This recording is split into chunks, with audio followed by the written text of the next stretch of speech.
Need high-quality video to promote your event, business, or band? We can help. We're Pixel Pond, a video production team based in the Pacific Northwest, providing high-quality content to clients across the U.S. and Canada. Whether you want coverage of your live event to promote for next year, or need a camera and a camera operator for your next big project, we can accommodate projects of all sizes. Your story is important. Visit pixelpondllc.com or send an email to info@pixelpondllc.com to get started today. We can't wait to work with you.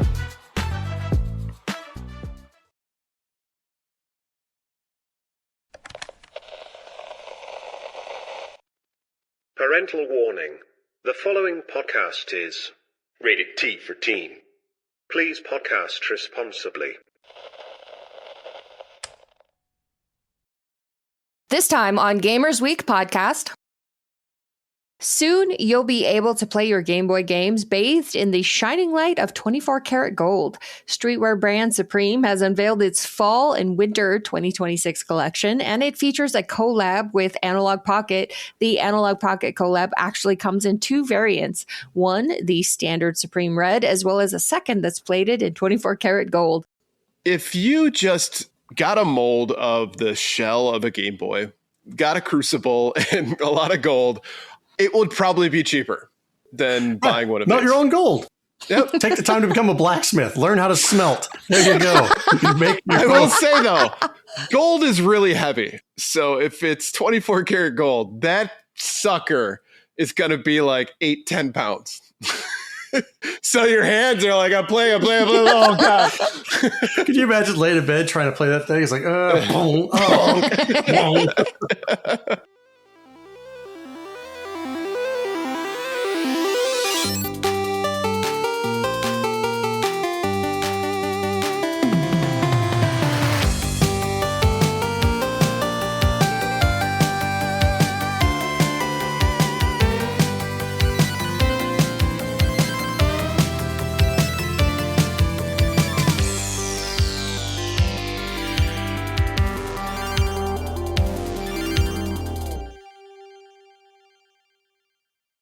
Ryan can't find the hole, huh? I mean, you said it, not me. You're the one who put it as one of the tags at the bottom of our stream. Why are you blaming me? Maybe it wasn't me. I mean, I think that a lot of things happened at Southern Fried Games that you guys have never publicly disclosed. Let's probably explain that hashtag. But I think everyone present should take a moment to appreciate Donnie's new hair. So Hims is no joke. You've got the whole, was it Hans Wyman since the 80s where like they come in, they like chisel in your scalp and they put the hair transplant and everything like that. I went through Hims and it was just like 2 drops before I went to bed the other night. And then I woke up to this lustrous waterfall that you see before you. And I feel like the belle of the ball. I have people coming up to me and saying, "Is that your real hair?" And I'm like, yes, it is. Run your fingers through it. Don't pull too tightly, but go ahead. Feel how soft and silky smooth it is. Donnie puts the lust in lustrous. The Shorty Game says, "I'm so sorry to say this, but my mom has a thing for men with long hair." Long hair, tattoo sleeves. Simon says, "You look like you're ready to try and beat up one of the double dragons." Yes. I'll pick her up in an 86 Camaro, you know what I mean? Or a Firebird. Trans Am. Just be careful where you park it. I like to park it in the back. I bet Ryan knows. He can find the hole. Yay! All right. Let's get the show started. Welcome, everyone, to Gamers Week podcast. Like the name says, we analyze the best, worst, and weirdest headlines of the past week in the video game industry. This is episode 226, and today is Wednesday, August 19, 2026. Thanks so much for tuning in, everyone. My name is Blue Williams, and I'll be your host for this evening. But as you can see, I am not alone. I do have 2 fine co-hosts with me. My first co-host is an MC extraordinaire who just finished hosting a wildly successful Splatoon 3 charity tournament in support of Stand Up to Cancer. Ryan Payne, aka retrogamebrews, how long was your celebratory nap after the tournament was over? Oh my God, I passed out so hard, so quick. I bet so. Oh my, it wasn't a nap. I just went to bed for the whole night. Really? He was gone for the next 16 hours. It was glorious. But yeah, what a great event that was. We hosted it, of course, right here on the Twitch channel on Sunday. Ryan generously says we when it was all him. Yeah. The royal we. But had a lot of fun. It's a community event, so everybody kind of comes together for it. Everybody got a chance to show some of their skills or just play the game. Raised $1,516. Yeah, I was in the chat and it was incredible because the first round of the tournament, the donations blew past the initial goal. And so you were doing stretch goals within 5 minutes of starting. Right. Did not expect that. What a welcome surprise it was. I was like, oh, okay. I guess we're doing this. But huge thank you to Andy from Love Retro BTW. He is, of course, part of the Stand Up to Cancer stream team. And he's the one who actually convinced me to do it again this year. We had done a few of these in years past. It was definitely as fun as I remember it. So glad to be a part of that. And of course, for a really good cause. Right. So. And next year, I think we need to go back to the Mario Kart tournament. Make sure you got a working capture card, Blue. Hey, why are you singling me out? Shots fired! And my second co-host has just time traveled here from the year 1993 after spending 2 years touring with Guns N' Roses. As a groupie, not with the actual band. Oh. The one and only Donnie G, tell us, how many pairs of your panties did you throw at Axel on stage? I tell you what, my bottom is ready for a break. I tell you what, man. There was so much underwear throwing. Like Walmart knows me by name. I just walk in there, grab a 12-pack of Hanes, and then the next day I go wash, rinse, repeat. But not the underwear, just the actions. Right, of course. Just pre-season the underwear a little bit before you toss them. I wonder if I buy a pack of underwear, like a briefs, and then go into a concert and just fling unused briefs on stage. What do you think that says? That you're over the age of 30. Like, I'm respective. I don't want to put a biohazard on stage. Just, hey, it's great. Here's a fresh pair of underwear. It's missing a little bit of a personal touch, though. Maybe you could take a Sharpie and put your phone number on there. Ooh. Or your OnlyFans. Yeah, I'll put a link to our website or the Gamers Week podcast. Like, here you go. Listen to Gamers Week. Right, of course. All right, want to start your own podcast? Maybe just a soothing voice repeating over and over, it's going to be okay. It's going to be okay. We don't know exactly how, but we're pretty sure it's going to be okay. Well, you need a place to host your show. Buzzsprout has a user-friendly interface, great analytics, and resources to help you grow your audience. Just use the link in the description to get a $20 credit when you sign up for a paid plan. And let's move on to our reviews, reactions, and requests. Hanabi says, as a Twitch streamer, I shut off all VODs, deleted all stored VODs and clips, and am thinking about turning clipping off. I also added an image on my starting soon BRB and overlays stating my stream is Gen AI free and how to turn it off. I like the last part, but it sucks that you got to do that. VODs are a great way for folks to be able to engage with your content, Mm-hmm. And so by Twitch doing this and Jeff Bezos deciding that he wants to use AI to train his model without telling you, it really changes the whole dynamic, and it makes it harder for people to be able to build a community and grow on Twitch. I mean, they kind of sort of told you from like the minimum disclosure necessary. They kind of sort of told you. Let's hide it behind as many T's and C's as we can. Love the T's and C's. Mm-hmm. Terry Vader says, I won't be watching the GTA 6 preview on Netflix. The game is too expensive for what you get. Base game is $100 Canadian. Not supporting this and waiting for a sale. Yeah, if you're going to be spending $100 on the game itself, Why do you want to spend extra money just to see a preview of everything? Just wait. Right. It's coming out in a couple of months. Just wait. And as the past couple of days have proven, if you wait long enough, somebody will just put it online. Uh-oh. Foreshadowing. Foreshadowing. And finally, Ben Magnet says, no, I will not be watching the GTA 6 preview. Also, don't know if this is a hot take, but part of me wants GTA 6 to crash and burn, as in it's not reviewed well or Rockstar has microtransactioned the game to hell. I don't think it's going to happen, but I feel those pushing for the game need to be brought down a peg or two. But this is the most important game that has ever released, you guys. Ever. Ever. Hmm. The only thing for me with that is that because it's so big, I think it's again the Walmart. nice.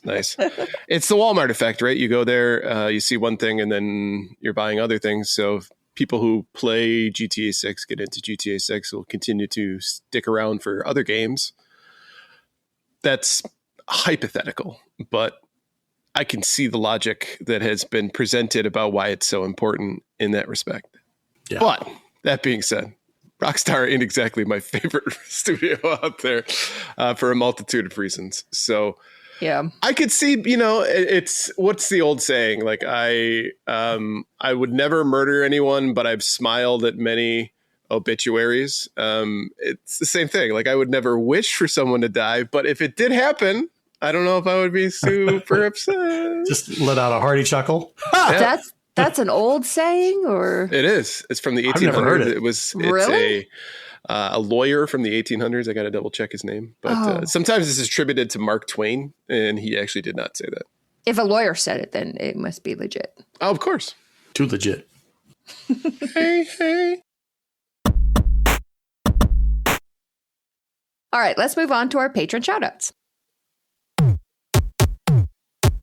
All right, we couldn't do what we do without the help of our gorgeous patrons. Here are the generous folks supporting Gamers Week on Patreon. John Barron, Sassy Sony, Noodles, Evil Lust, Cyram, Malty, Sweetness, The Adventures of Chibi RGB. Follow Chibi RGB as he enjoys a PBJ after his BBL recovery at NYC. Now available at every Books A Million. Mega Retro Man, Gamatroid, Moradib, The Wizard of Zardoz, Gravity Core's Nerd Pod, Michael, I am Juan Sanchez Villalobos Ramirez, guest metallurgist to King Charles V of Spain, and I am at your service. Buckite.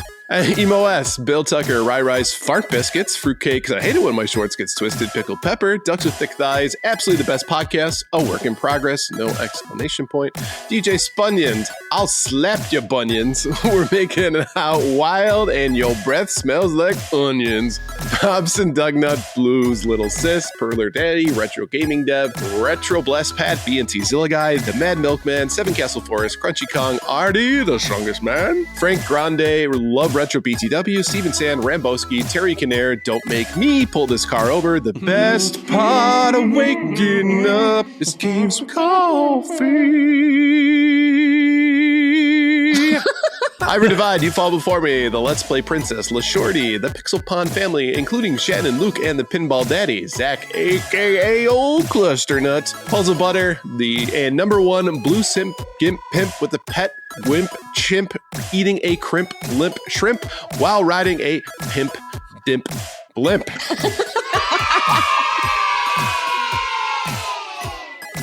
If you like what you hear today, and we really hope you do, please consider joining us on Patreon. Your support covers the cost of producing the show, as well as the cool stuff we'll be doing, like prizes and giveaways. Also gain access to our bi-weekly patron-only bonus cast called Gamers Week Uncut, Patrons with Benefits. Visit patreon.com/gamersweek or follow the link in the show notes to learn more. And as a reminder, we're including the link for the GoFundMe for our patron share of snacks, aka Brandon, who's currently undergoing a battle with cancer. We love him, so please consider helping and sharing. Now, Ryan, I think if you would have read it, if you would have read it in the correct, what's the word I'm looking at? Inflection or right. action? I didn't realize it was Sean Connery. I would have gotten it right away, but then I was like, "Who the fuck is Juan Sanchez Villalobos Ramirez?" I'm like, "What? Oh, it's been so long since I've seen that movie." Mm-hmm. And I am at your service. To service your cervix. All right. This headline segment is proudly sponsored by absolutely the best podcast, a work in progress. See, that just doesn't ring the same. Each episode, George, Zach, and Michael discuss and rank all the best things. And next, they're going to rank every movie in George Romero's Of the Dead cinematic universe. The first episode will drop September 20th. This week, they've got a trivia question for us. The 1991 Game Boy title, Final Fantasy Legends II, includes a censorship change that, when it was translated to English, made some of the citizens of Edo addicted to illegal bananas. Instead of what? Visit them at absolutelythebest.net or follow the link in the show notes. I have owned Final Fantasy Legends games. I've never played them. And as I understand, wasn't it like the Game Boy version of the Mana games, right? Like Legend of... I don't know. Oh, Mana, it was Final Fantasy Adventure. That's right. Okay. But yeah, never played one of these games before, so I don't know if they were addicted to illegal bananas. Made some sense of Edo addicted to illegal. So it's not illegal bananas, but it was censored to be illegal bananas. So would they have censored it from something illegal? Yeah, I'm thinking, or at least like in the US would be considered weird or not something the kids would want to.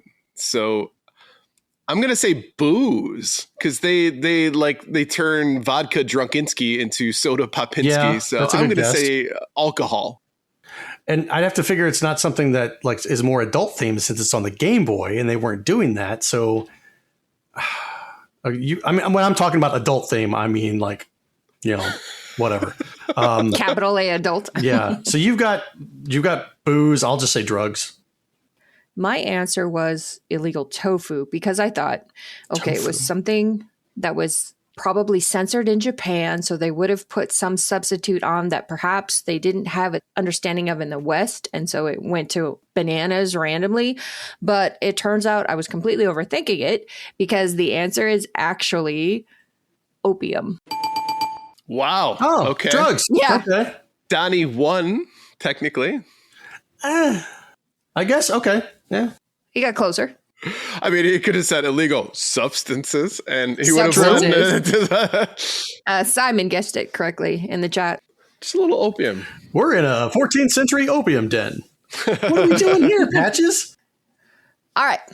Let's move on to this week's headlines. Over the past 2 days, a series of videos showing Grand Theft Auto 6 gameplay and cutscenes have appeared online, along with an image of what is reportedly the game's complete map. A group called CyberLeek is claiming credit for the leaks, using them to both threaten Take-Two and Rockstar, as well as directing gamers to buy their meme coin. Contained within the group's manifesto is a criticism of the lack of a physical disc for GTA 6, as well as the crew, which was at the heart of the Stop Killing Games consumer movement after Ubisoft made it unplayable even by those who bought the game. CyberLeek goes on to threaten other video game publishers, presumably with gameplay leaks such as this one. Publishers should beware, the manifesto concludes. If CyberLeek can reach Rockstar, no one is safe. This is a message to all big corpo. Behave or be the next target. The manifesto also calls on gamers to help fight shadowy corporations by shelling out for a meme coin on crypto platform Solana. To fight this war, CyberLeek is raising funds for a secret project, it reads. The specifics cannot be revealed yet. Showing the cards to the big corporations would only give them time to build their defenses. Let it be absolutely clear, this is not a cash grab. How reassuring. The authenticity of the gameplay and map image remains unconfirmed, but it appears that Rockstar and parent company Take-Two are working speedily to remove video uploads from across social media. Assuming the leaks are legitimate, they come just days before the release of Grand Theft Auto 6, an extended look, which is a timed Netflix exclusive. This is not the first time GTA 6 content has leaked online. In 2022, more than 90 videos and images from an early version of the game were leaked online by hackers in what was one of gaming's biggest security breaches. In December 2023, the first GTA 6 trailer leaked on Twitter less than 24 hours before its scheduled premiere, leading to Rockstar officially posting the trailer early on YouTube. If you have to specifically come out and state that it's not a cash grab, guess what? It's a cash grab. This sounds totally legit, you guys. They're fighting the good fight for us gamers. Well, and the thing is, too, they're doing something like you could have done a GoFundMe or something, like, hey, we're taking PayPal donations or something like that would have seemed a little bit at least more legitimate, by putting it out in memecoin, where realistically it's not as regulated as most securities are. They're literally saying like, hey, the only reason we're doing this is because we want to do a rug pull on you guys. No way that they could have put it to a PayPal, because then that would have been tied to a legitimate person, a legitimate banking financial institution. Enough. So they're trying to stay anonymous and all that stuff. They're not going to say, hey, we broke in and we leaked all this stuff. Now here's my mom's PayPal address. Okay. You're not wrong. That's a good point. I didn't even think about it from that angle, but right. And the article mentions the other leaks, like the person who leaked the 2022 images. I think that was the one that was a teenager who ended up being hospitalized for years and is now going back for another trial. So, I mean, there's like real world consequences to doing this kind of stuff. Mm-hmm. Mm-hmm. But I mean, leaks are just so common when it comes to big games, right?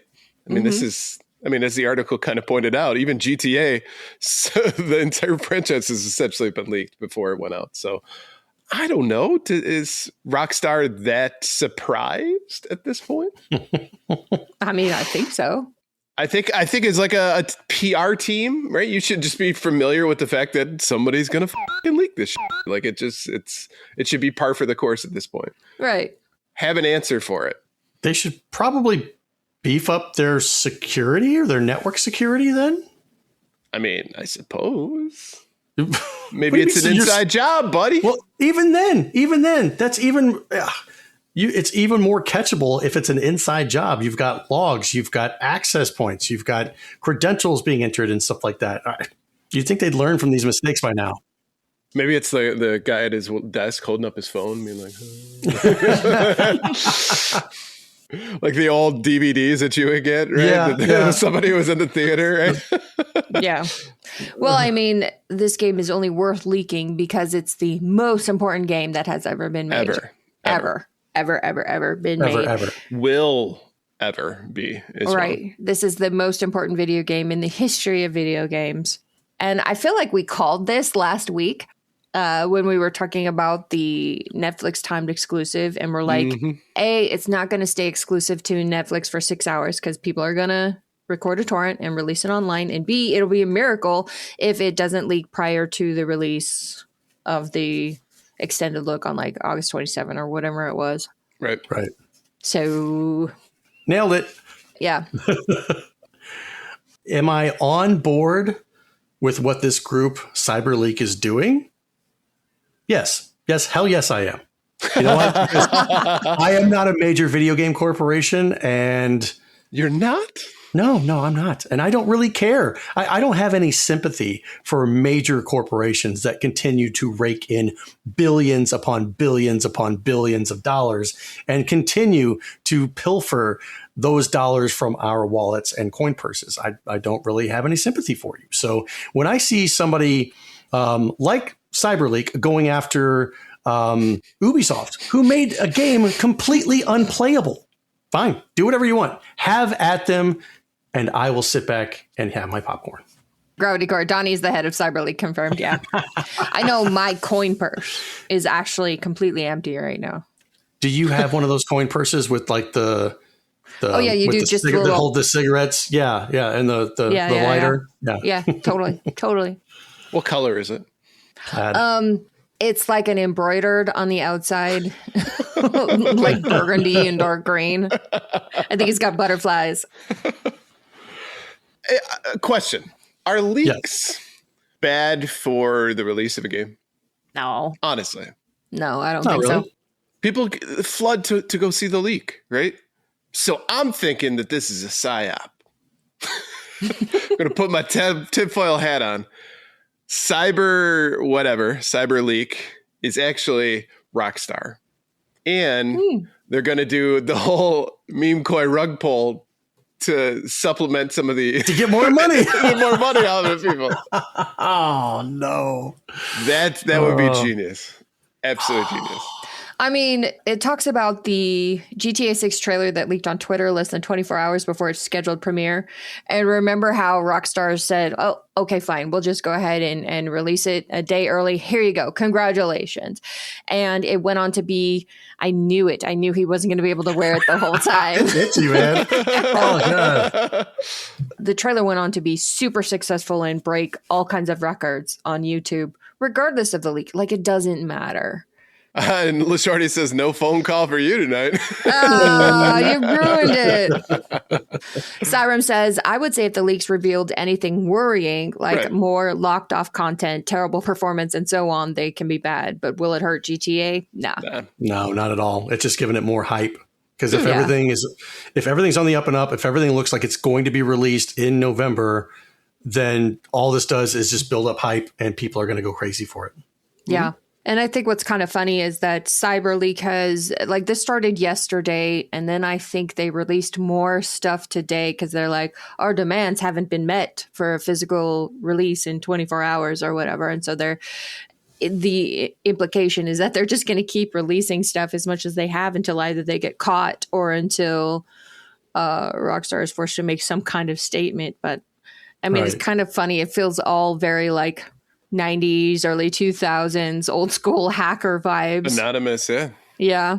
So is the information they're releasing going to, is it equivalent to what the Netflix documentary thing is going to be?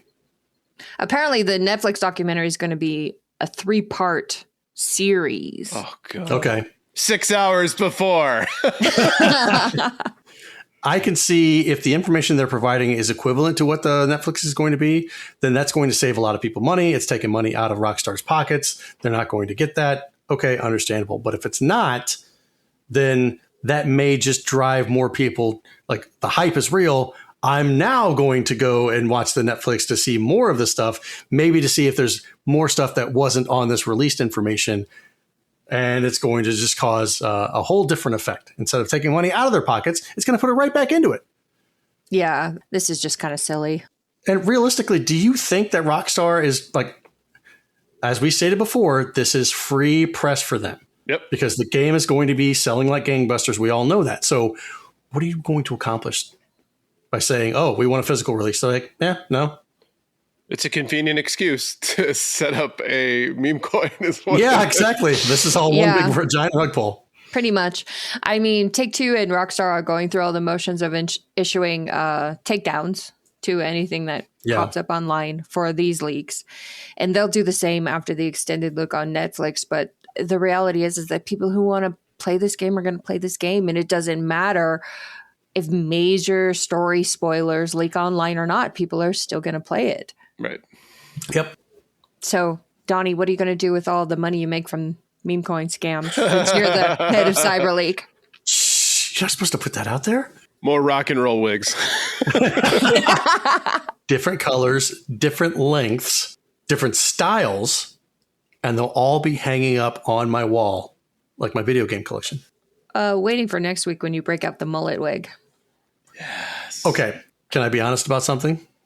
Always. This was super cheap, and it was a set. It was like the wig, the bandana, the gloves, the tattoo sleeves, and a hairnet. I don't know why they gave me a hairnet, but they gave me a hairnet. Maybe they thought I was going to go wash dishes somewhere with the wig on. I don't know. That's the fade away part. I'd rather burn out than fade away. That's the fade away. But this was a high quality. It's like a high quality wig. So you just said it was super cheap. No, super cheap as far as like price. Yeah. But the wig is, I mean, I told you, like, all the compliments I got at the Guns N' Roses concert, like, people were asking me if that was my real hair and whatnot. Right. And I was wondering how strong the drinks were. I wouldn't mind having a couple of wigs, just to cosplay or dress up or whatever. Gravity Core says, Joan Jett wig, and I'm signing up for his OnlyFans. Let's see. How much does a Joan Jett wig cost? $21. Buying it. So, add to cart right now. Do you want to touch? Yeah. Do you want to touch? Yeah. All right, next up, behold the whole story of Steam's economy in one picture. The top 1% of games earn 84.5% of estimated revenue, and most games barely make anything, according to a new report. This research comes from game discovery hub We Love It, which analyzed 99,206 paid Steam games. Valve doesn't publish revenue figures, so they're instead reverse engineered using user reviews as a base that's then multiplied to estimate sales. Half of all paid games on Steam have earned less than an estimated $3,622 in their entire lifetime, the report reads. A game at the 90th percentile has earned about $236,000, and the 99th percentile starts at $15,872,000. Around or above the 100 million revenue mark are Half-Life 2, Vampire Survivors, Terraria, Among Us, Stardew Valley, Valheim, Schedule 1, Pal World, and Baldur's Gate 3. And at the very top of the chart sits GTA 5. On the opposite side of the earnings spectrum, a full 8,024 paid games analyzed don't have any reviews at all, implying they have few or perhaps even zero sales. Last year, Steam data sleuth Gamalytic estimated that over 5,000 games released in 2025 alone didn't even earn enough to cover the $100 Steam listing fee. Arguably more striking is the rate of Steam's growth. Steam's catalog grew faster than its revenue, the report says, and this has seen those earnings extremes widen. A massive 19,714 games were released on Steam in 2024, and 2025 passed even that at 23,107. 2026 already has 15,814 games released, and the year still has several busy months ahead of it. Steam's revenue and Valve's earnings have exploded in the same way. Last month, Alinea Analytics reported that Steam has made Valve more money in the first half of 2026 than in the entirety of 2020. PC gaming is notably the platform showing the most growth in many regions here in this mature gaming market and cost of living crisis. I'm honestly not surprised by this in the very least. There is a million people who have just developed a game, threw it out on Steam and said, let's see how it does kind of thing, right? So for every game that multiple developers on, there was an entire studio involved with it. There are, it's like 1 in a million of those compared to just some guy in his office coding stuff together using RPG Maker in order to get it there, right? So speaking of Stardew Valley. Right. So this is not a surprising number whatsoever. And I think a lot of people develop these games not because they're looking to make it big or make it rich. It's for fun, right? And they're throwing it up on Steam because, hey, who knows? It could blow up overnight, right? Could be the next Shovel Knight. Who knows? But the point being is there's no marketing. People don't really have to go out there and spend a lot of money in order to publish a game. You don't have to make physical cartridges of the game, right? So they don't have to get licensing through Nintendo and Microsoft and Sony. This is just, it's a wild, wild west, right? Just put it out there, see what happens. If it sticks, if it doesn't, who cares? I had a good time making it and it was fun. And maybe 5 of my friends bought it for $1. Hopefully 20 of your friends bought it for $5 so you can at least break even. Mm-hmm. But the old adage is you got to spend money to make money. So True. There's probably, like you just said, a lot of people who are coughing up that $100 entry fee just to get their game on the platform to see if hey, somebody might buy it. Put it out there for 99 cents or whatever, or even $5 or what have you. And I mean, depending on how many people actually play PC games, there's got to be at least one person that buys your game. Mm-hmm. And if you market it, if you find a way to market it, like on social media or what have you, you're going to get it across to somebody who might take a look at it. Okay, sold, game sold. Just because they didn't leave a review doesn't mean it wasn't sold. It doesn't. I mean, there is a margin of error in the methodology of the study. 100%. Though for those 8,000 paid games that don't have any reviews at all, if it's your game, you could at least log in under a different account and buy it. Yeah, that's true. Do something. I do think, though, that Grand Theft Auto 5, sitting at the top of the earnings chart, It does kind of go back to re-illustrate what we were talking about before, where none of this matters for GTA 6. It's going to make $100 gazillion. Mm-hmm. Yeah. More impressive, though, that games like Vampire Survivors, Terraria, Among Us, Stardew Valley in the over $100 million mark. Vampire Survivors you can buy for $5. Right. And a lot of the DLC is free. $100 million at $5 a pop is insane. And I mean, that game blew up overnight and everybody was talking about it. It was this thing. And now I see like crappy clones of it on mobile games, right? Yep. Advertised on, if I watch like Tubi, right? I want to be successful enough for people to copy my idea and try to scam people on mobile games. That's a hell of an accomplishment. But yeah, there are a handful of those games that just got discovered, right? Mm-hmm. Now, granted, there is one theme amongst that, and it's that it's a good game.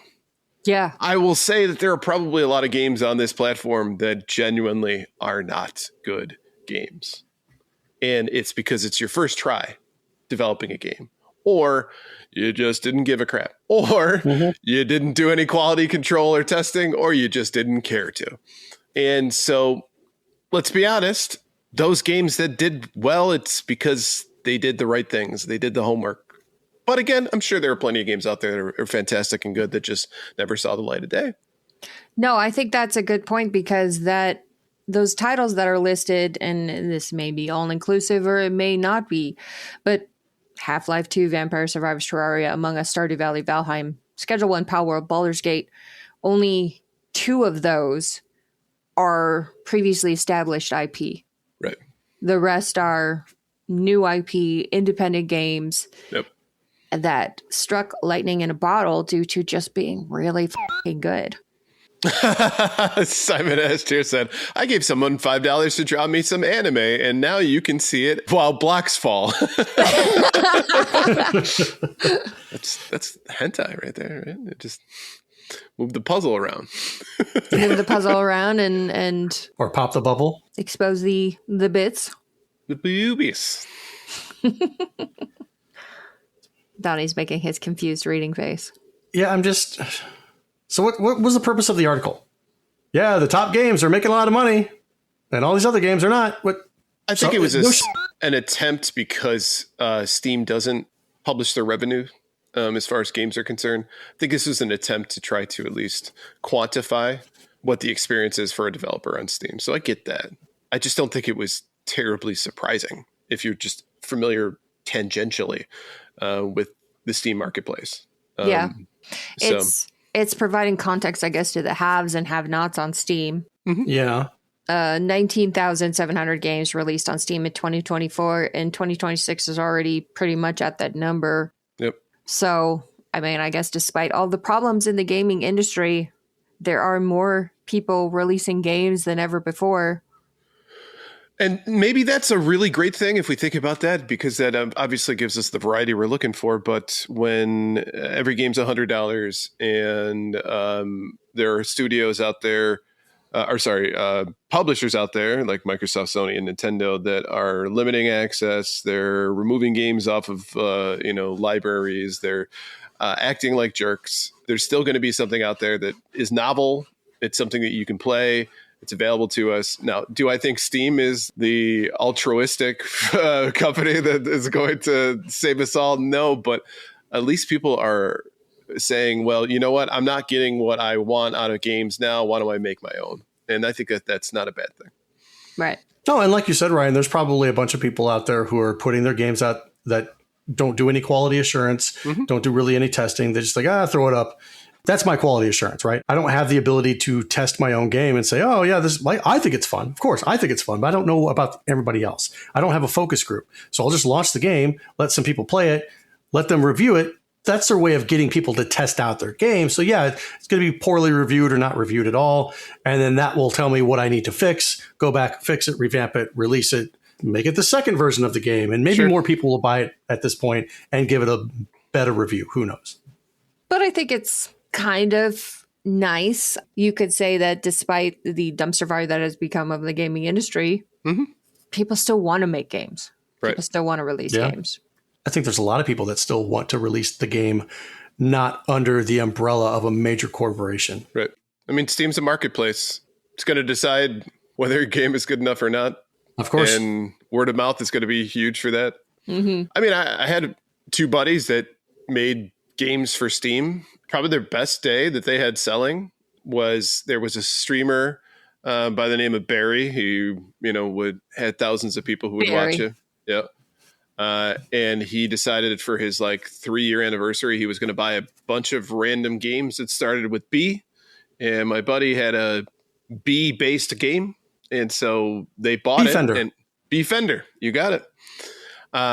They bought it and played it on stream and got a lot of compliments on it. And all of a sudden, boom, boom, boom, boom, boom, sell. So they made a hell of a deal from that. And they didn't even know it was happening until somebody had purchased the game and then commented on it. Hey, by the way, bought it while watching this guy's stream. And he came back on and he was still playing it. How cool is Nice. that? But Yeah, it's really cool. is that going to happen every day? No, absolutely. No. And it sounds like for 8,000 of the games on Steam, it's never happened. Exactly. They just don't get that word of mouth or that advertisement that's going to bring people to their game. Right. Mm-hmm. There's a little bit of luck involved, but That's course. with everything, right? right. All right. And last up, soon you'll be able to play your Game Boy games bathed in the shining light of 24 karat gold. Streetwear brand Supreme has unveiled its fall and winter 2026 collection, and it features a collab with Analogue Pocket, the fantastic retro handheld that lets you play your Game Boy cartridges on FPGA-based hardware. Also in the collection is a Supreme branded Dyson vacuum, Kodak Super 8 camera, a paintball gun, and a galvanized steel mailbox, all bright red, of course. The Analogue Pocket collab actually comes in two variants. One, the standard Supreme Red, as well as a second that's plated in 24 karat gold, although both are still the standard Pocket underneath. It still boasts the ability to mimic every Game Boy game using FPGA tech and original cartridges. It can even run Sega Game Gear, Atari Lynx, PC Engine, and Neo Geo Pocket carts if you pick up an adapter, all while presenting each outing on a much larger 3.5-inch LCD display. The standard edition Analogue Pocket retails for $239, though it comes in limited quantities and typically sells out quickly whenever units become available. The Analogue Pocket Aluminum edition went for a much higher $499. There's no word yet how much the new Supreme branded variant will cost, but expect to pay extra if you want to game in gold. This isn't the first time a fashion brand has used a gaming handheld for a promotion. Last year, Balenciaga revealed a fugly Game Boy clone that plays Nokia 3310 Snake, and even Blaze teamed up with Kith to make a comparatively boring Capcom Super Pocket with a checkerboard logo. Now, Kith. Yeah, I was going to say, does Mike Tyson own that? It's Kith. Tegan says, Analog just needs to partner with Limited Run Games and complete their villain arc. Supreme is, in my opinion, the worst part of the Veblen good craze of people buying things, spending more money than they absolutely need to in order to have a stupid f***ing logo on it because it happens to be limited. I mean, they were selling bricks with the logo on it for like $60 or $70 for crying out loud. This explains why I don't think I've ever heard of this company before this. Oh yeah, well, like I said, they will do limited drops in certain areas. So you go out to a store and come to find out it's a Supreme temporary store that popped up, and then all of a sudden everybody's buying as many things as they can possibly get, and then throwing them on eBay for twice as much as you paid Supreme, which you already overpaid for, just so that you could flex to say I've got Supreme stuff, and it's so dumb. And this is going to be like this Game Boy, because it's functional. And I mean, it plays Atari Lynx games. So that was a clincher, of course. Oh, wow. This thing's going to go for like $3,000. It's going to be more than your fucking PC. I hate it. I fucking hate it. So a Supreme hoodie Supreme zip-up hoodie, $383. Exactly. Yeah. Yeah, just because it's got the fucking logo on it. Right off. Supreme box logo hoodie, $293. Okay, So- but the important question is, how much is a Supreme Dyson vacuum? But a Dyson vacuum is about $400 or $500. That's now going to be $2,000. And people are idiots. I'm sorry, but we are. It's not a you thing, it's a we thing. People are going to open up their wallets, just like you said, Ryan, to say that, oh, I have something that says Supreme on it. Right. Look at my Game Boy. It says Supreme. Now, granted, you know what's going to happen is we're going to go to retro cons and they're going to have it under the case for thousands of dollars. And it's going to sit there. Well, and it's like the Tommy Hilfiger Game Boy, right? Yeah. Like the only reason you're paying for that is rarity, and it's got the freaking logo on it. That's right? the most like 90 thing I've ever heard. Yep. Tommy Hilfiger Game Boy. Mm-hmm. And it's just a yellow Game Boy with Tommy Hilfiger, like that's it. this fucking big on it. Yep. That's it. I mean, I didn't hate the look of the 24 karat gold Analogue Pocket, except for the Supreme logo that was just kind of this big down on the bottom of it. Like, maybe you could just, I don't know, buff that out or something. But there goes $1,000 because you buffed it up. No, but it's a one of a kind. You buy it, you take a grinder to the logo. There you go. You just have a regular Game Boy again. But like, it's not even a interesting logo. It's just No, literally it's- like yeah. block letters that says Supreme. If you really wanted to, you could just fake it. I was going to ask, if you just got a mold of the shell of a Game Boy, got a crucible and a lot of gold, it would probably be cheaper than buying one of these. Melt your own gold. Yep. Take the time to become a blacksmith. Learn how to smelt. There you go. You can make your I will own. say though, gold is really heavy. So if it's 24 karat gold, that sucker is going to be like 8-10 pounds. So your hands are like, I'm playing. Oh God. Could you imagine laying in bed trying to play that thing? It's like, boom, boom. How'd you break your nose? I have not been somebody that has cared about fashion logos or anything like that since high school, since I wanted to fit in so badly. And after high school, I stopped giving a shit about name brands for clothes and whatnot. You know where I get a lot of my clothes now? I get it from Costco. I am proud of that. So back in the day though, what was it, like members only for you or Stetson. Stetson? Oh. No. I would say you did grow up in the Midwest. Back in the 90s, it would have been like Bum Equipment, Bum, IOU, yes. Tommy Hilfiger, Polo, Nautica, stuff like that. Co-ed Never naked. owned a pair of Jinko jeans. No Fear, No which Fear. they're, Jesus Christ, they have come back out with No Fear stuff. Have they really? Yeah. We went school shopping last weekend and we ducked into Hollister real quick, me and my son. Hollister. And there was No Fear Calvin Klein. Abercrombie and Fitch, which has gone the way of the dodo. Abercrombie and Fitch and then American Eagle. I like Oh, girls right. who wear- So yeah, I hate this. I think it's dumb. And We are not their target audience. Yeah. well, the thing is, like, this is where they could have collabed with Soulja Boy. Ah, yeah. The Soldier Boy It's 24. Only a 12 matter karat. of time before Soldier Boy releases something in 24 karat gold. He just needs to figure out a way Gold-plated. to scalp it from China and resell it. But he likes the purple one because the girls like purple. Yeah. I think girls like gold better, but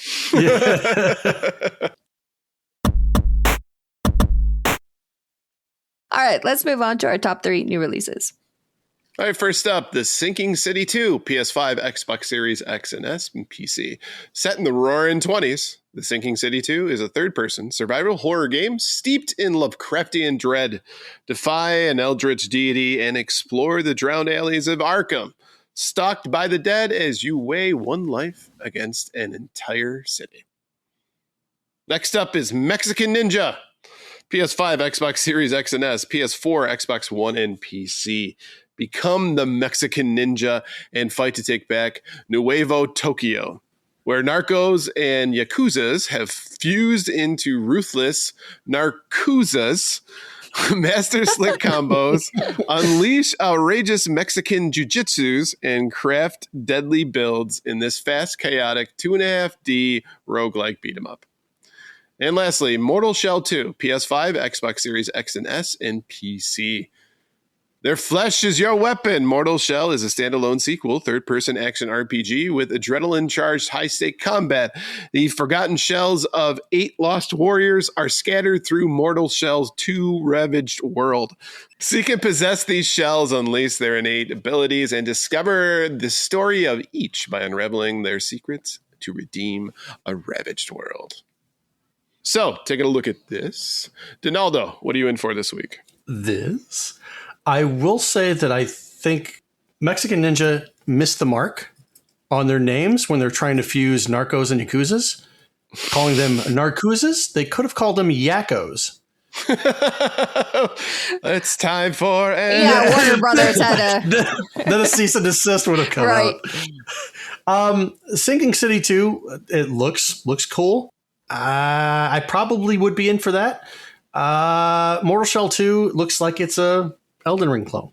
So I'm still playing Elden Ring. I'm getting right back into Elden Ring. So do I want to pick up another Elden Ring and learn all of the intricacies with that one? I don't think so. Which leaves us to Mexican Ninja. The game looks vibrant. It looks colorful. It looks fun. It's a beat 'em up. I think I could really get into this because I do love beat 'em ups. So I think with all 3 games being a high possibility of being picked up, I'm going to settle on Mexican Ninja. Nice. What about you, Blue? Or should I say E2, Blue? So I think this is actually a great week. We haven't had a week in a long time where all 3 games look really, really good. Sinking City is definitely giving off Silent Hill vibes, but I don't know, because it's Sinking City 2, I don't know if it's important to have played the first one, which I have not. But it looks really good, and I'm really interested in that one. Mexican Ninja, like you said, Donnie, super vibrant, colorful, looks really, really fun and unique. I love the animation of it. And Mortal Shell 2, I would disagree that it looks like just another Elden Ring clone, but it is a third-person action RPG that is very dark and does have Souls leanings. But I didn't finish Mortal Shell 1. So if I had to pick up one, I might go with Mexican Ninja as well. So if you didn't finish Mortal Shell 1, then does it really say that you would pick up Mortal Shell 2? Well, sometimes I finish games, but most of the time I play like 2/3 of the game and then go, ooh, piece of candy, and start a new one. Ooh, piece of candy. Sometimes you just don't finish, Donnie. Sometimes it's difficult to finish. Mm-hmm. There are those days, yes. What about you, Ryan? So I want to say the first time I saw Mexican Ninja as like a title, I was like, ooh, wow, that made you uncomfortable. Right. Can we call a game that in 2026? Like, cultural appropriation times 2. And I was like, it kind of thing. But it looks fun. I got to be honest with you. It looks really good. Yeah, it definitely does. I gotta agree with Donnie on this one more. Like Mortal Shell 2 did feel, or at least it looked a lot like Elden Ring, and I'm just said the guy who never played Elden Ring. But no, but it's Souls games, right? There's just so many of those Souls-like games out there. It's because it became popular, and it's basically like, when Fortnite came out and everybody needed to make a battle royale, and for years it's like, let's invest in everything and just make it into a roguelike because we know people will buy it. Shut up, you'll buy it, and so just initial thoughts, that's just pushing me away from it, but I'm sure it'll be a fantastic game. The Sinking City 2, though, I like this. This is interesting. It's dank and foreboding. It's set in the 20s, so I think you could have a lot of fun with that. It is very Lovecraftian looking. Not a huge fan of survival horror at all times, but in the right setting, I think I could be. So, yeah, I think if I had to choose, Sinking City 2 would actually be... But to your point, Blue, I wonder if I got to go back and play Sinking City 1. That's the thing, yeah. Right. But Simon Ashtier actually made one of the best jokes, I think, which is, why is it still sinking? What's taking so long? So kudos to you, sir. Sinking City 3, still sinking.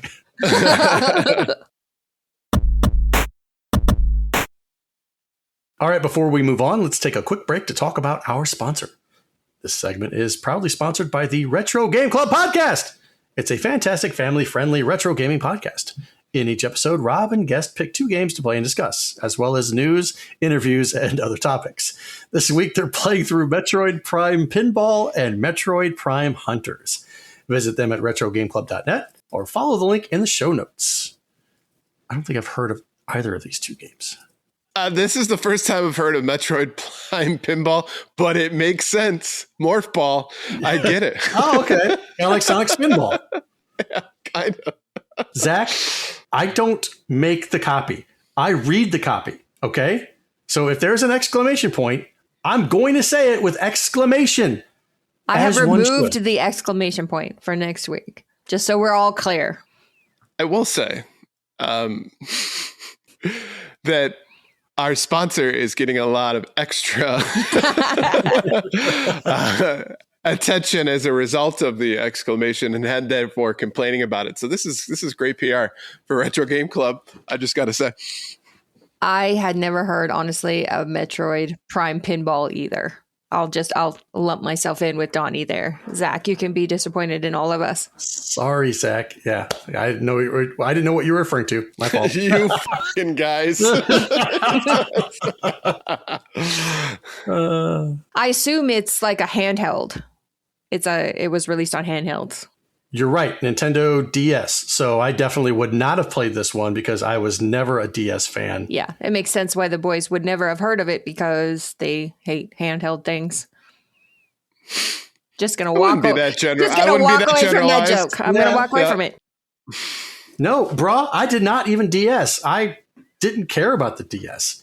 My kids had a DS, but I don't think they ever. My Metroid Prime Pinball? I don't think so because I bought them stuff off of Marketplace. So it was like 2 DSs and a bunch of games. I don't think that any of the Metroid games were ever in there. Probably because whoever bought them kept them and didn't resell them because Metroid Prime Pinball is like the peak. Is it? Yeah. It's got to be better than Sonic Spinball. hey, that game is a gem. Metroid Prime Pinball should be right up your alley. I mean, by proxy, sure, but Metroid Prime Pinball is just a regular pinball game. It's not regular. It's Metroid. It's regular. You put a Metroid skin on the ball. There you go. It's regular. It's fucking basic. It's a basic bit. Okay. You're basic. Yeah. You're basic.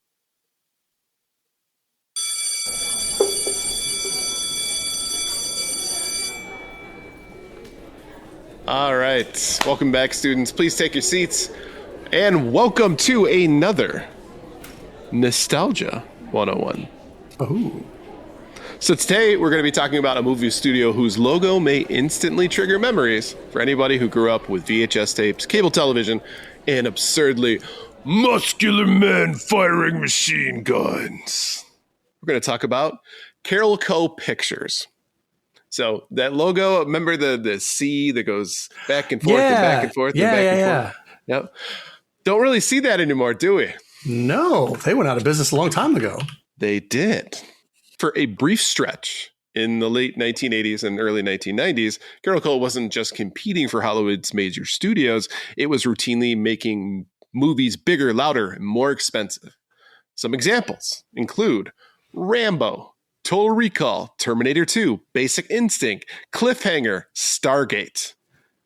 Carol Co. helped define what the modern blockbuster looked like, and then, almost unbelievably, it just went bankrupt. So how does a company produce some of the biggest movies on Earth and still run out of money?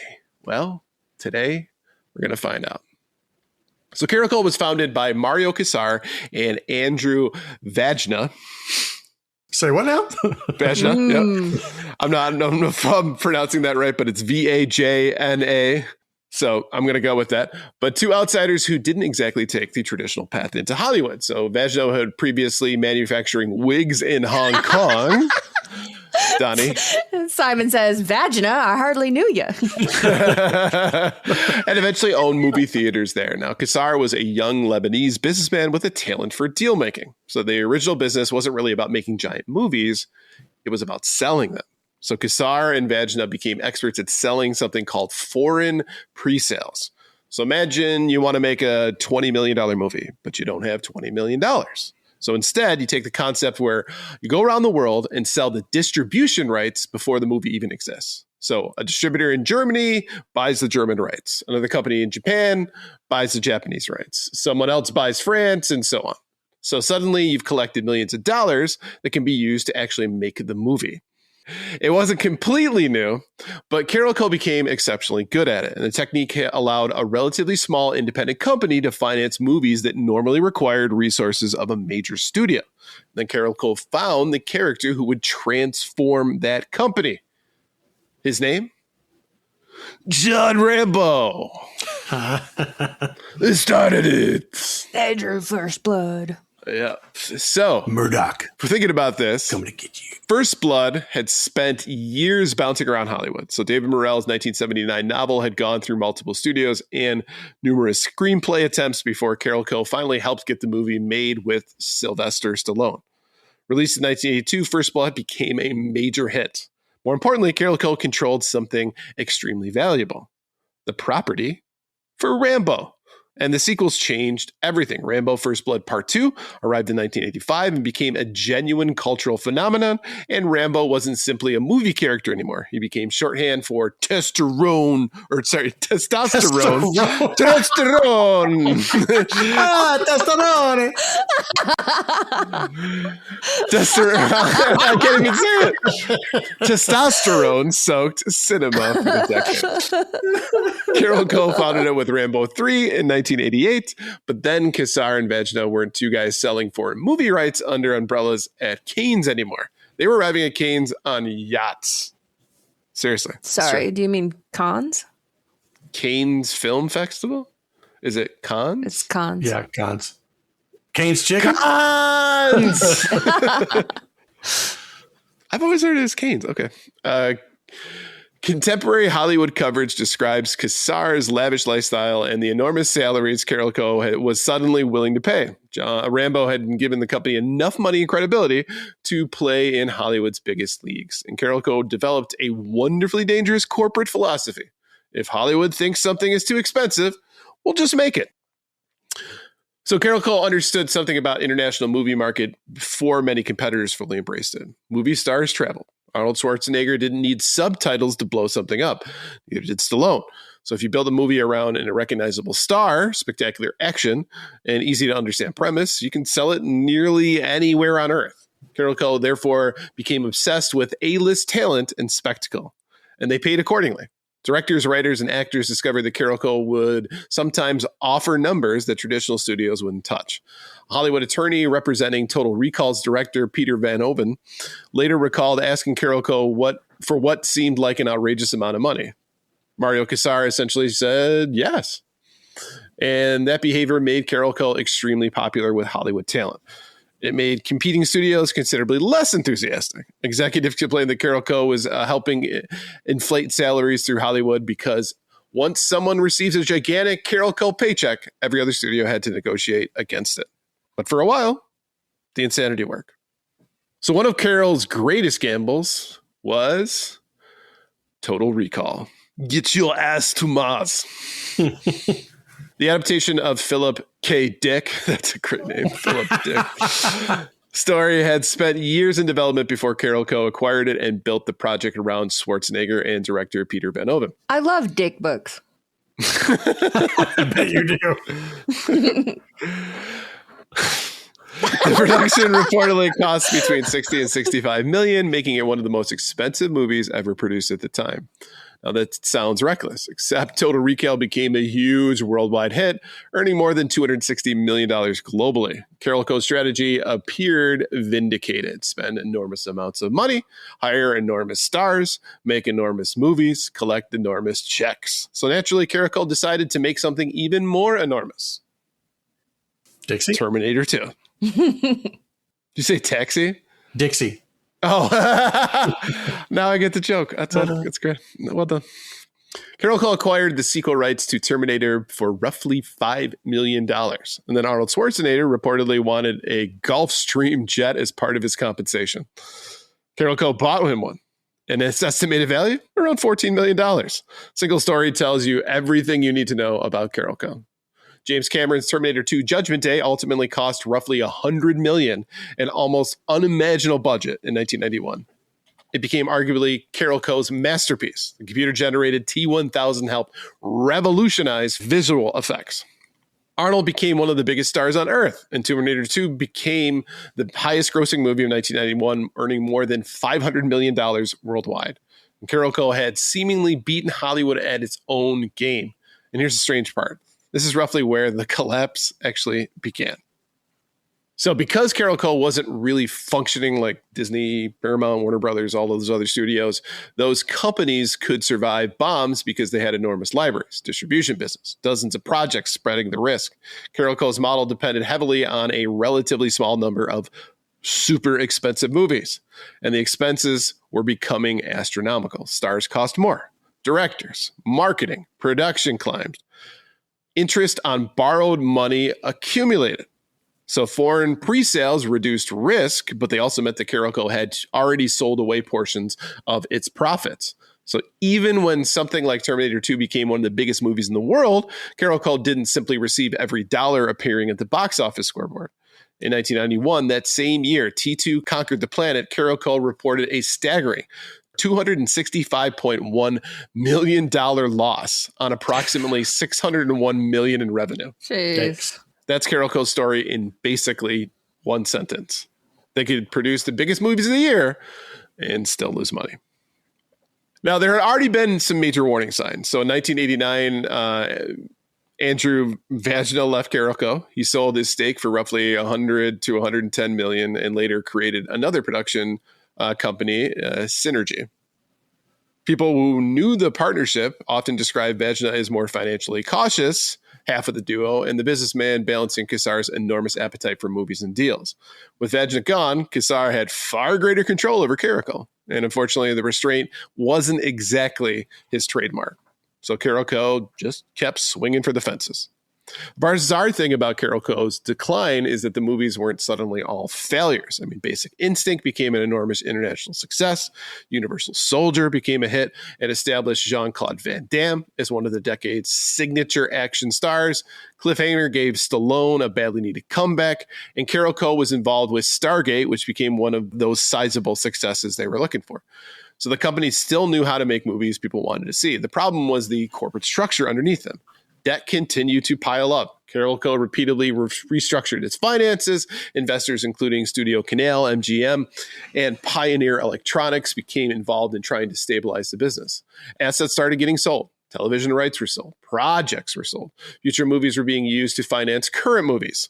Carolco wasn't building an empire anymore. It was feeding furniture into the fireplace to keep the house warm. And then somebody decided to make a private movie. Enter Cutthroat Island. Mm-hmm.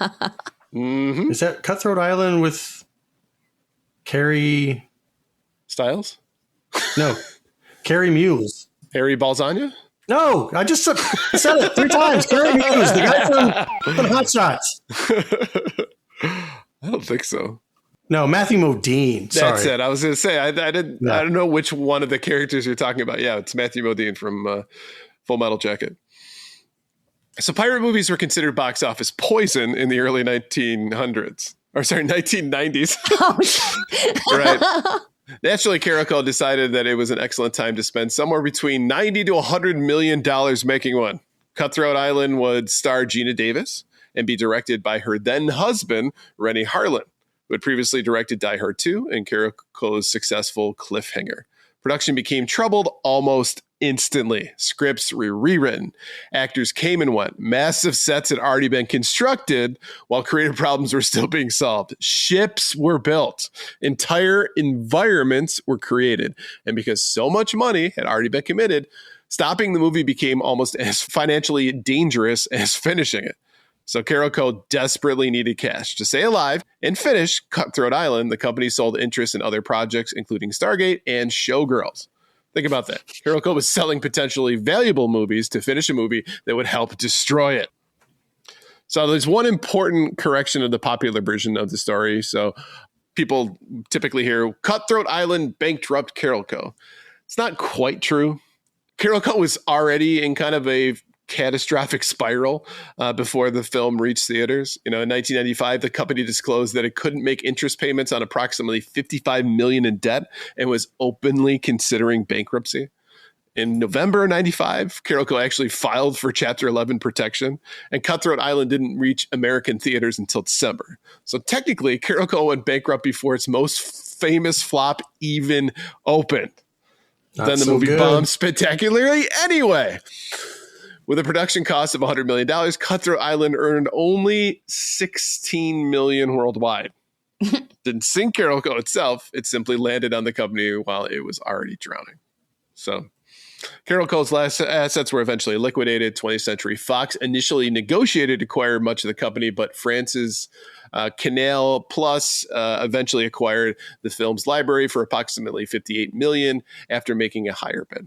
And the company that had produced some of the largest movies of the previous decade just disappeared. From 1991 onward, Carolco had reportedly lost a whopping $466 million. Not bad for a company whose resume is roughly the same period was, again, T2, Basic Instinct, Cliffhanger, Universal Soldier, Stargate.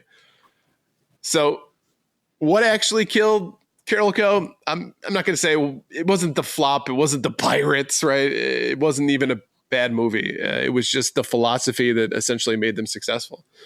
They had realized, that an independent company could compete with Hollywood by thinking bigger than an independent company was supposed to think. They used foreign financing to reduce risks. They paid whatever it took to get stars. They aggressively acquired properties, and they gave filmmakers enormous resources and obviously benefited. But without the willingness to gamble, we would not have gotten Rambo as we know him. And we would not have gotten Total Recall. And most certainly, definitely would have gotten T2 as James Cameron had envisioned. But Carolco once answered everyone's problem with spend more money. That was always their philosophy, but almost no margin for error could possibly exist. So even eventually the blockbuster machine needed every movie to be a blockbuster. And no movie studio wins on every single bet. So Carolco not only existed as a major Hollywood force for relatively a short period, but if you look at the footprint it left behind, it has some really fantastic properties. I actually got inspiration for this because I got the laser disc for Total Recall recently, and I saw the Carolco logo kind of filling out the back and forth, filling out the screen, and I thought, I haven't heard from them in a while, and that took me down the rabbit hole that we're existing here today.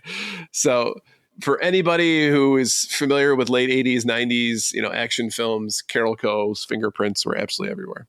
They were reckless, like their movie stars. They were extravagant, like their movies. They drove rival studios crazy.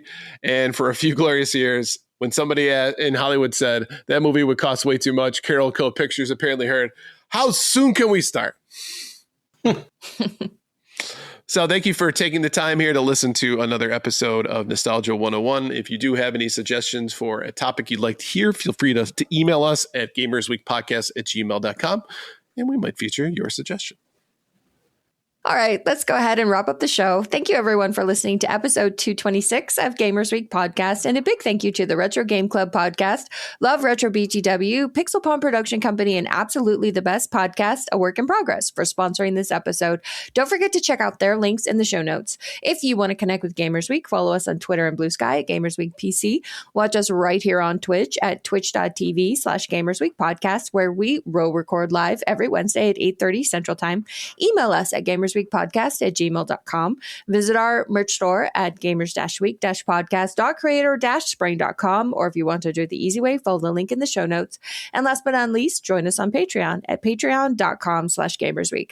Finally, since you made it all the way to the end of this episode, please leave us a rating and a review to let us know how we did. We really do value your feedback. And while you're there, consider subscribing on iTunes, Spotify, or your podcast platform of choice. I don't know what other times I'm going to wear this thing. I think you'll just find excuses to wear it. You know, I mean, like cutting the grass and. It goes well with the t-shirt. Does not go well with a polo. It clashes. You're sending two different messages there. I have one, but it's not as spiky as yours. I wear this all the time. I think I saw that same one at Hot Topic, actually. Now I feel out of place here. I'm the only one who doesn't have a studded leather something. I gotta do some shopping this weekend. Yeah, we can recommend a few websites. Yeah. What? Pray tell, what studded leather item is Ryan going to what purchase? really speaks to Ryan as a person? What studded leather item? Color? Yeah, put it in the poll. Yeah, let's do a poll for patrons. Siren says black tape and thumbtacks. The Temu version. Right. Thank you, GoldenEye. Show is so good, and I watch, listen tonight, and listen again to Spotify on the weekend. We appreciate that. We really definitely do. appreciate that. Yeah, we do love you guys. We will be back next week. Monday should be live. Third time's the charm for an uncut. Yeah. Will this be an uncut episode? It will. Yeah. Okay. Hopefully I'll have power. We will be back on Monday, barring any unforeseen circumstances, live on YouTube for the uncut, and then back here live with episode 227 next week on Twitch. So have a good weekend. Stay safe. Take care. And we'll see you next week. Adios. Good night.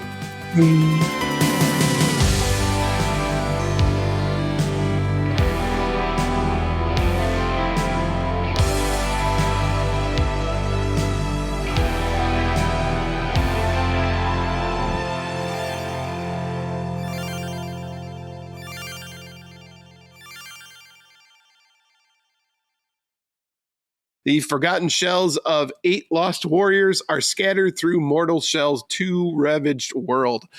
Seek. Come here. Nope, we're not doing squeaky toys. Yes, Daddy? Oh, sorry.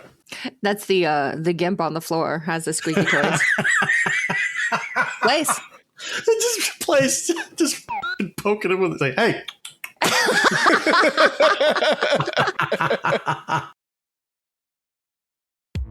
Welcome to Gamers Week Uncut. Welcome to Gamers Week Uncut. Welcome to Gamers Week Uncut, patrons with benefits. This is the unscripted, patron-only bonus cast with less editing and more dirty jokes.